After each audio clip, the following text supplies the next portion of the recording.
Hi, my name is Cindaria, and this is the Throne of Glass colouring book. The colouring book itself is based on the Throne of Glass book series written by Sarah J. Maas, and this is kind of a tutorial / how I colour the book in, because I've been asked by a few people.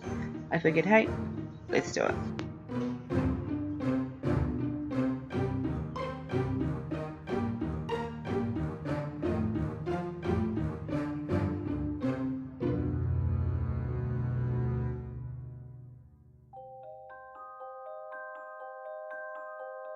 I use Prismacolor Premier pencils. I also use the Faber-Castell classic colour pencils in New Zealand here. They are cheaper than Prismacolors by far, and I think they're just as good a quality. But I'll talk a bit more about how they differ throughout the video. So I thought I'd start the tutorial doing the landscape. I've been asked a few times how I do my landscapes, and I know a lot of people don't actually like colouring the background because it is boring. So I figured I'd start with it and then do the characters after. What I tend to do with most, if not all, my colouring is, instead of changing my shading by pushing lighter and harder, I actually use different colours, so variations of the same colour. So you can see I've got a dark green, a lighter green, and a third green. And there's also a bit of black in there as well. And I just alternate between those colours the whole way through. So basically I'm doing all the grass at the moment. And yeah, just kind of fine-tuning that. I go back and forth so much, it's crazy. Another problem that I have, because I push so hard, I break my pencils all the time.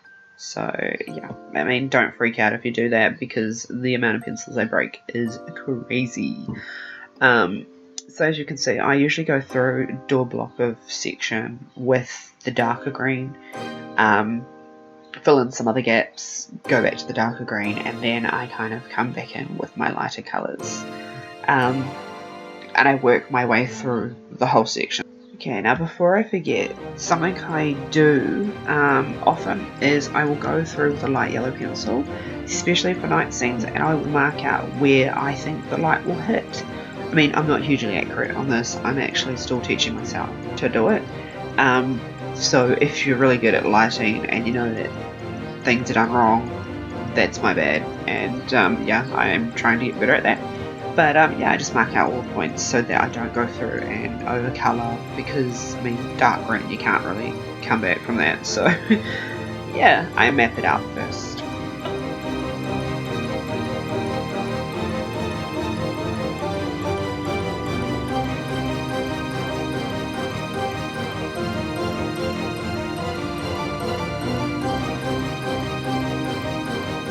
So a tip when shading colours. So there's a couple of ways of shading, and one way I shade is what I'm going to display on the bottom. So I tend to overlap my colours.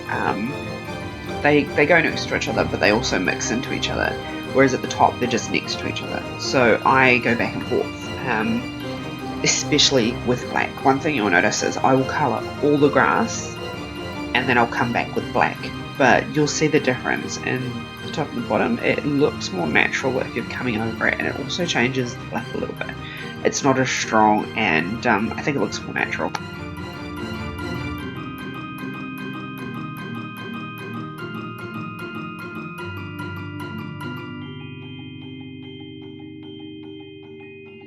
I've gone ahead and started colouring the water. I've just used a really dark blue, a light blue, and then gone back with that yellow that I've used to map out where everything's going to hit.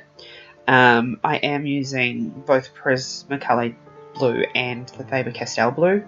They're both different blues, and it does look nice. Then I've gone around the actual pond or water and I've used a black just to kind of darken up the bits of grass and things that are overlapping it. I tend to pull out the colours I'm currently using and leave everything else in order, just to help keep everything tidy basically. Now I'm adding in some different parts of the hill, and I'm going through with a dark brown and just highlighting all the dirt. Coming back with a dark green to, well, basically place in where all the darker parts of the grass is going to hit, really. What you'll notice is I'm going really lightly to that line there, which is where I've done the light hitting. Funny thing, I totally forgot, and this is why there's that green line at the front. I usually wouldn't have done that, but I just wasn't paying attention and I started colouring too far. But you can fix it up. I mean, you go over it enough times, it kind of works its way in. It doesn't look too bad anyway. So what I do is, for the light hitting, I use the light yellow, and then I just kind of come back in with the darker yellow, just to kind of make it stand out a bit more. And again, like I said earlier, with all the shading, I overlap my colours a lot. It helps them mix better. It looks more uniform. And I do go back and forth a lot, so what you'll see is me picking up, putting down the same colour over and over and over and over. But that's what I do. I didn't say this is going to be easy.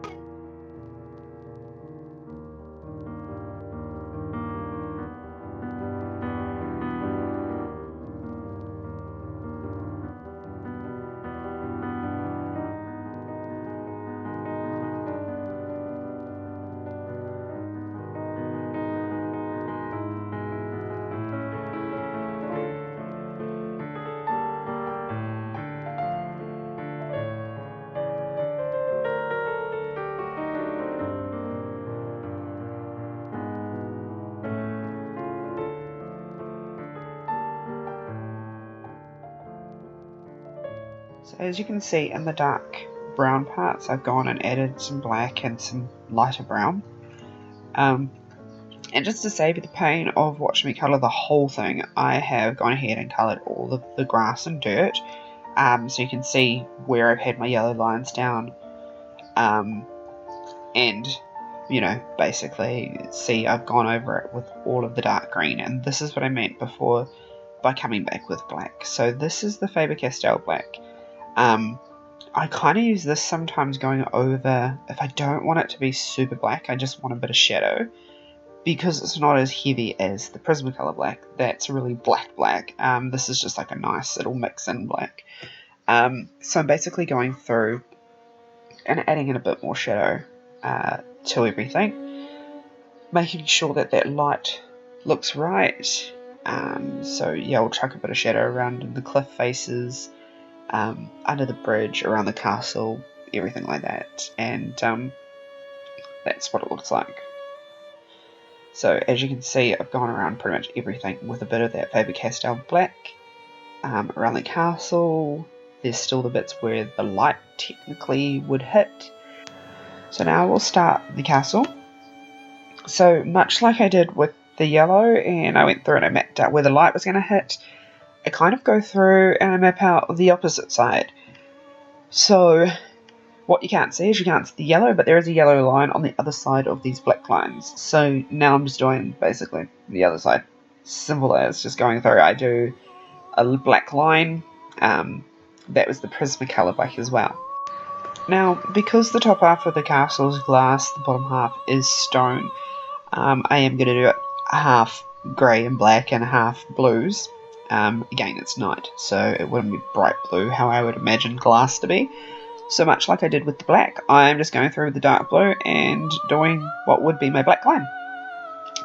Quick bit of dark brown on the door. I don't know why, but I feel like a wooden door makes sense. So yeah, again, variations of browns, dark, slightly lighter, and then again a little bit lighter than that.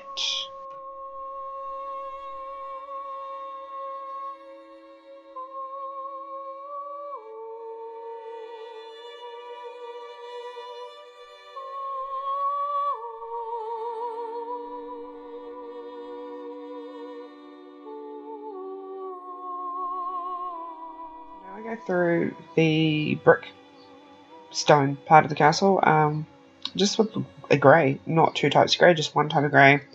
The black line was done in the Prismacolor black, and then I'm kind of fading that out with the Faber-Castell black. so it's not as heavy all the way through. And here's what I mean by the difference in the black. So this is your standard Faber-Castell grey, Faber-Castell black, and then I will do the Prismacolor black, and you can see the difference in quality, but you see how that just threw out a speck. So this is what I mean. It looks almost like a darker grey. It looks like a black, but that's one of my gripes, I guess, with the Prismacolors is all of that dust you saw around the black from Prismacolor. It can get frustrating when you're colouring big pieces with so much detail, because then you end up with specks everywhere. So now we'll colour the castle. So I'm going back with a dark blue. It is a little bit different to the main blue. It's more of a royal blue, but then again, it's very similar. I think it's like maybe just a slight shade down. But again, what I'll do with the castle is I'll go back, extend out that dark blue, and then I'll come back with a lighter blue, and then come back in with the yellow to re-accentuate the light.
Because it does look a bit flat and boring, I'll come back with the Faber-Castell colour pencil black and just add a bit more shadow to the castle itself, just to make it look a little better, because otherwise it just looks really blue with this like heavy black at the bottom. So yeah.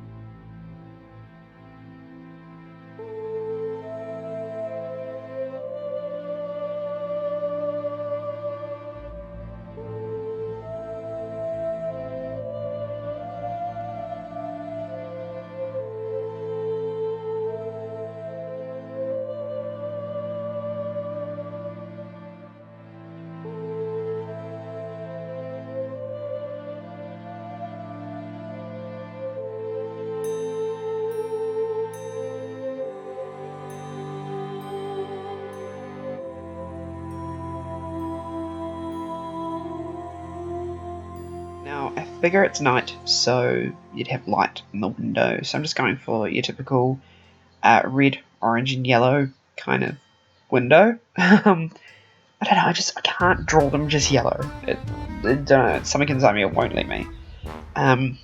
So, yeah, I'll just do it this way.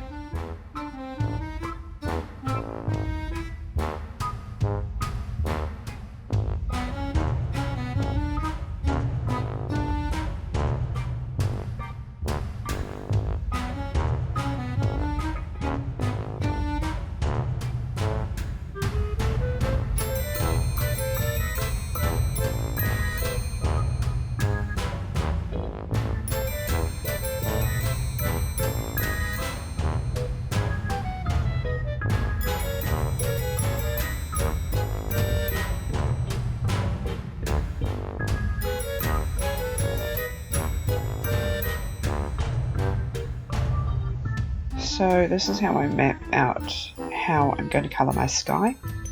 I've started with the yellow, which obviously is like the moonlight, and then I'm using a variation of Faber-Castell and Prismacolor blues. Right next to the pale yellow is the Faber-Castell blue. It's a little bit different. Then there's the light Prismacolor blue, and then we've got Faber and Prisma. I actually think you can see the difference in the colours, and I've used similar colours on the actual castle itself as well. Now again, like I've done with yellow, I do the same with the dark colour, just like I did on the castle. I kind of mapped out where darkness would hit the most.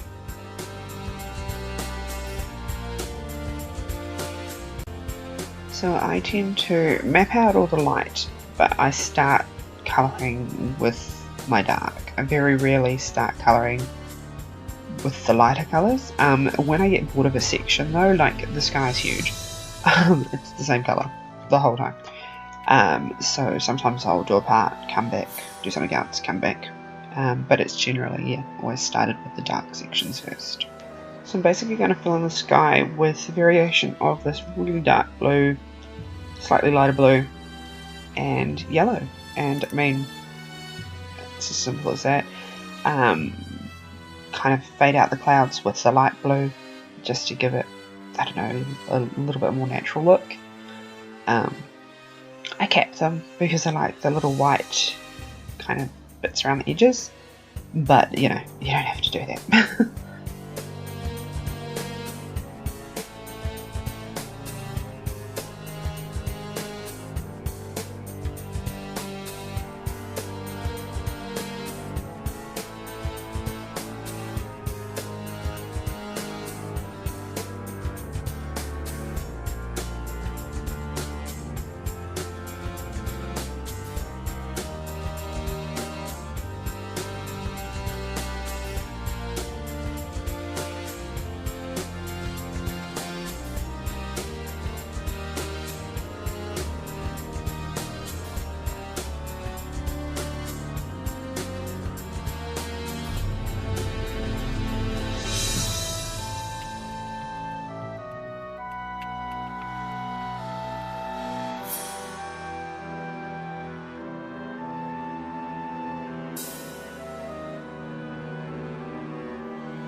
So this is what annoys me, these two spots here, that's from the flecks from the dark blue, and it's just irritating. As you can see while I'm colouring this, you can see pieces fly off, and that's probably my downside. Yeah, the colours are brighter and all that jazz, but it's really irritating.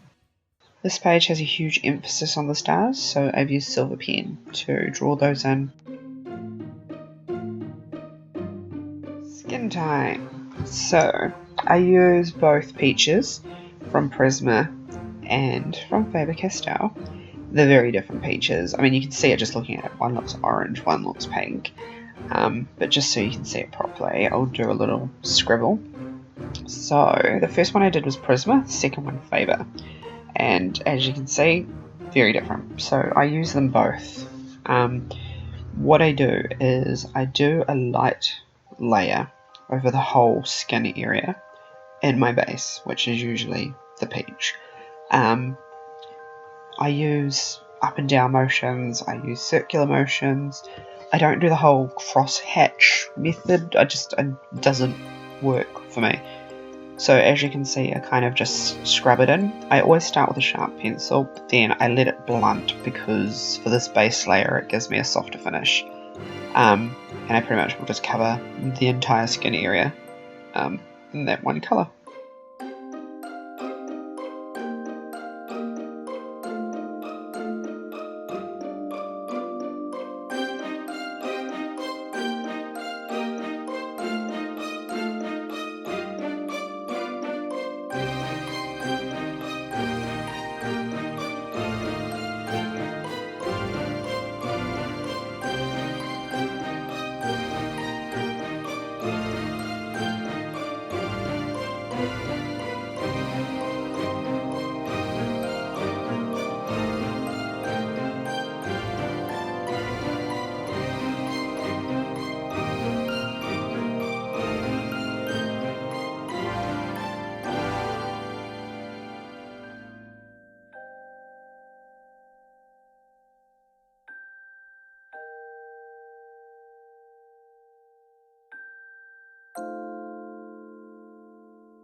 come back in with a slightly lighter brown. Being nighttime as well, it's definitely got a bit of brown. I mean, in the daytime ones, sometimes I'll use it's like a yellow and it's even lighter brown, but yeah, for this nighttime one, I'm using this brown. And yep, I'm cutting through her hair just to get her cheekbone right. I'll colour back over that when I do her hair and stuff, you won't even notice. But yeah, I shape the face with this lighter brown.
I do apologise if this is all very boring, but I feel it's kind of necessary if you really wanted to know. After that lighter brown, I go in with the dark brown, just around the same kind of areas to, I guess, define everything and darken it all up. And I don't follow the exact lines, but most of them I do.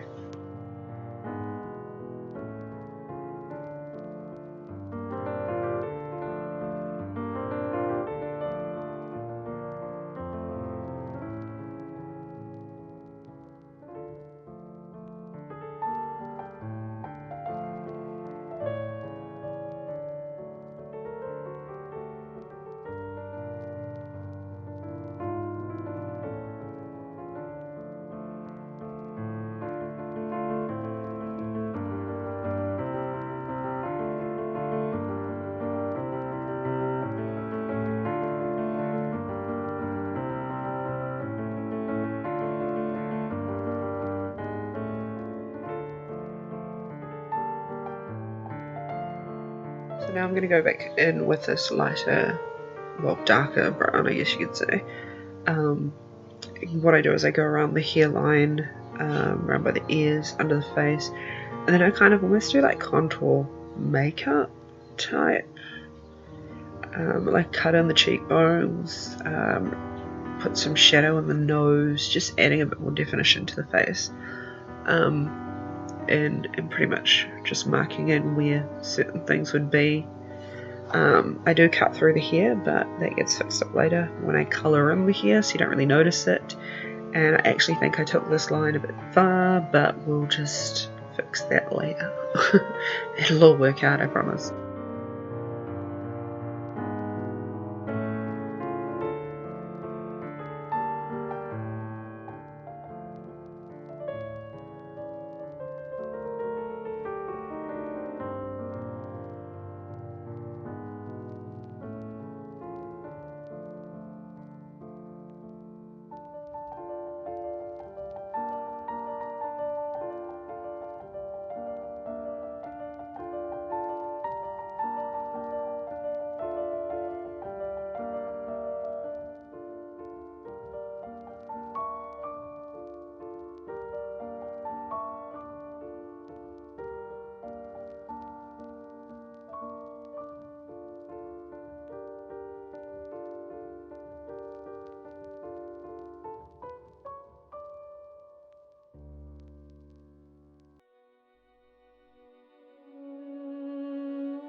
So now I'm going to go through a few strands of hair. Now don't be afraid to use rubber. If it goes outside of your lines, you just fix it with the peach.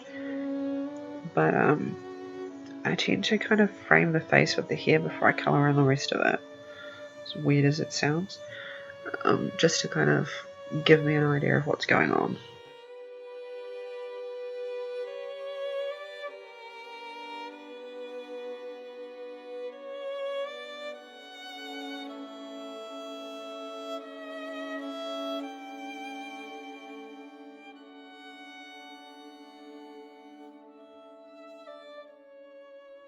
Now the way I read, Aylin's eyes is that her eyes are turquoise with a ring of gold around them. So for me, I always think of the ring of gold being on the outside, not on the inside like people have done.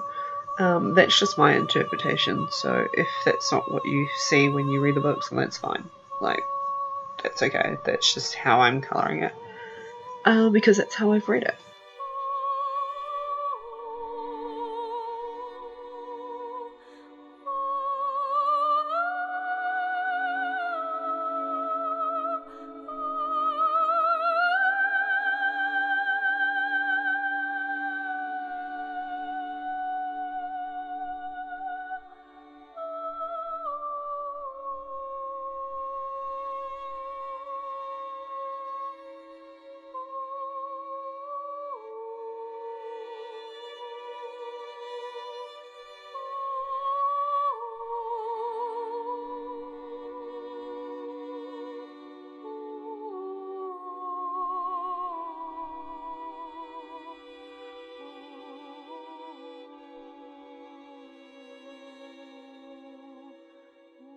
As you can see, I've totally semi-messed that eye up, so again, let's just get this peach to the rescue and to hopefully fix some of it.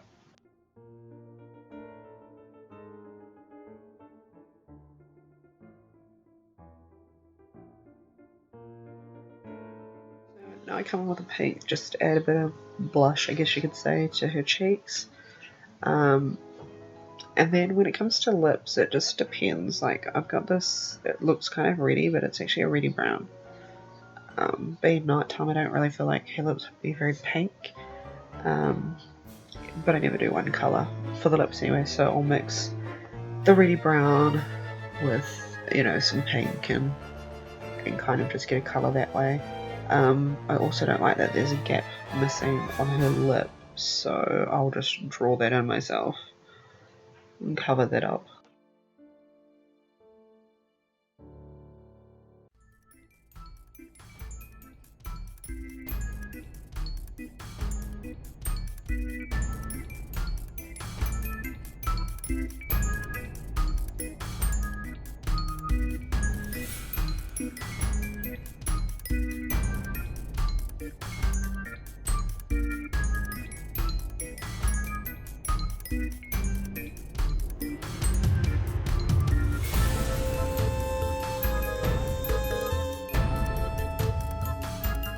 Then of course come back in with the light yellow for the light hitting her face, all before I kind of finish her face, and the dark yellow too, just to kind of make everything pop.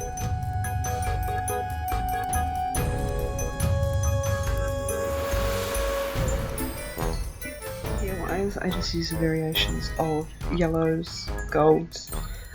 Because it's a night scene, obviously I've got more brown in there, but it really just depends on the scene and how much colour I would use, and how much what colour I would use.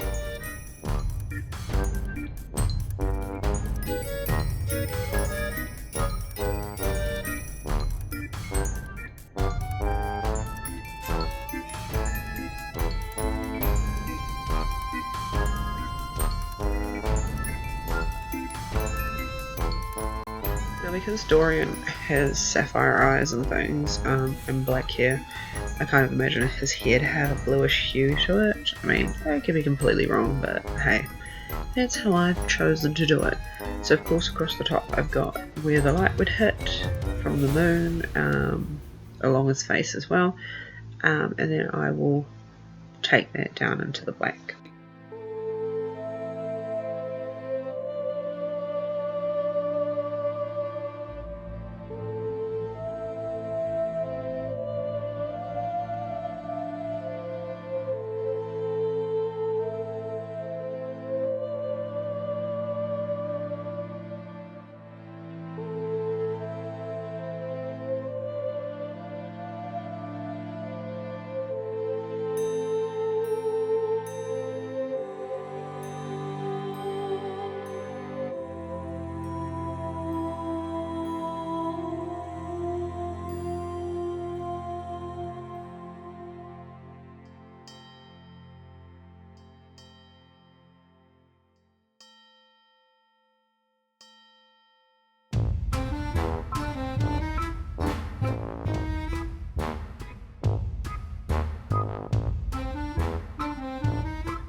Figure out which blue to use. So this is my mash of mixed up Faber-Castells.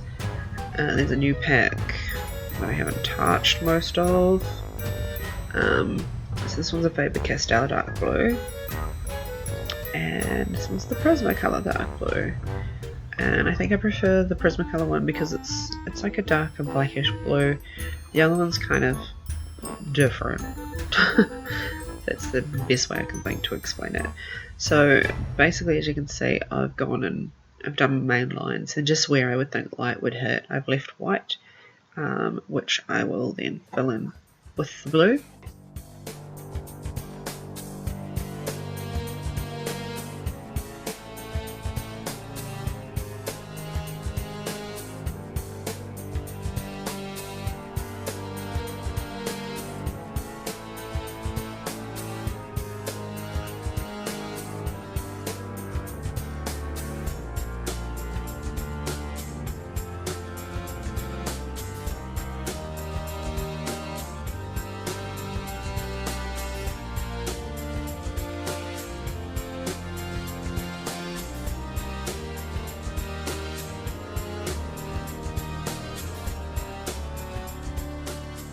And after I've done all the blue, I come back with the yellow just to bring more light to it, because if you can see, it just looks like a big blue mass, which obviously isn't how hair looks. So just drag a bit of that light yellow through to give it a bit more colour.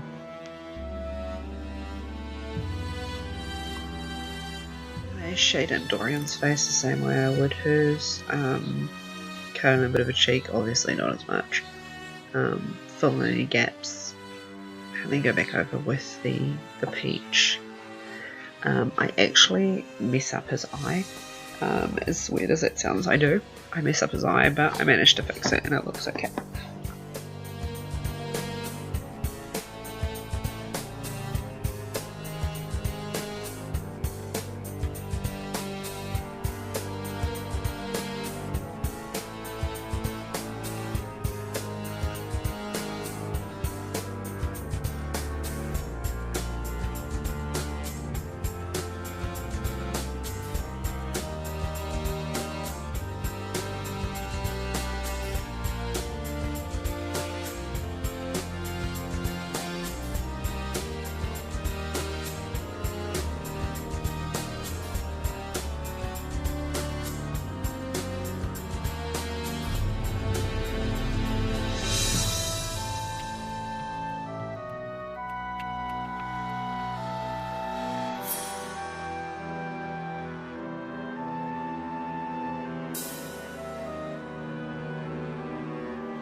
So certain clothing, I will colour in the whole thing pretty much one colour.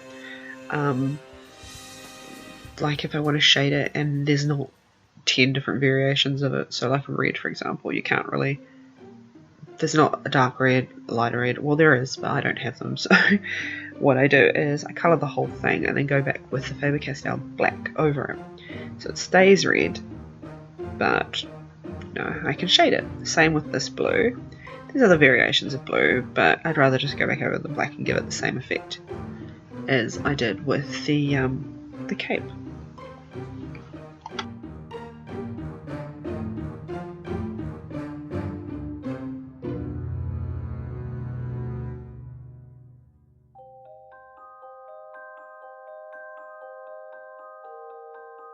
Colouring leather stuff's pretty easy. I mean, it's just dark brown, a lighter brown, and a lighter brown.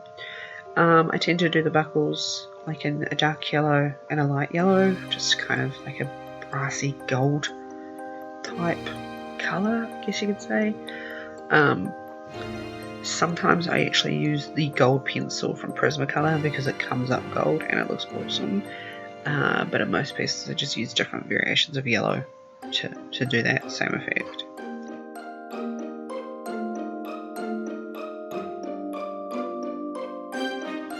The rest of the clothes are pretty straightforward, and it's simple light to dark type stuff.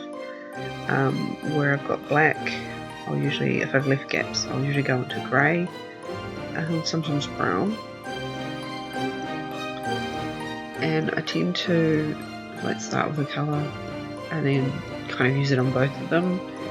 I'm just going to chuck in a few patterns of my own. I know it doesn't match the actual drawing, but I figured it was better than nothing. Looks a bit funny in some spots, but oh well.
So after I've done colouring every piece, I always go back, well, every piece of clothing, I always go back with black just to add any shadow that I may have missed the first time, make it look a bit better and kind of touch anything up. You'll notice I tend to go back and forth over everything. Like I say, it's not easy, it takes time, but I mean, it's kind of worth it. So there was gaps around here, so I thought I'd just blend it back up with the green again just to make sure it looks tidy. I don't like how the boots turned out. They irritated me. I didn't like that the plants were in front of it either, so again I'm just going back for like the 10th time over the boots to hopefully fix the parts I don't like, which will be hard, but you know, looks a little bit better. And yeah, I'll just pretty much look over the picture for anything that's missing, and that's it done. So thank you so much for watching this. If you made it to the end, if you have any other questions, just ask. It's a really cool page. I like how it turned out, and yeah, just let me know if you have any questions. I apologize for being croaky. I am sick. And yeah, hopefully this helps.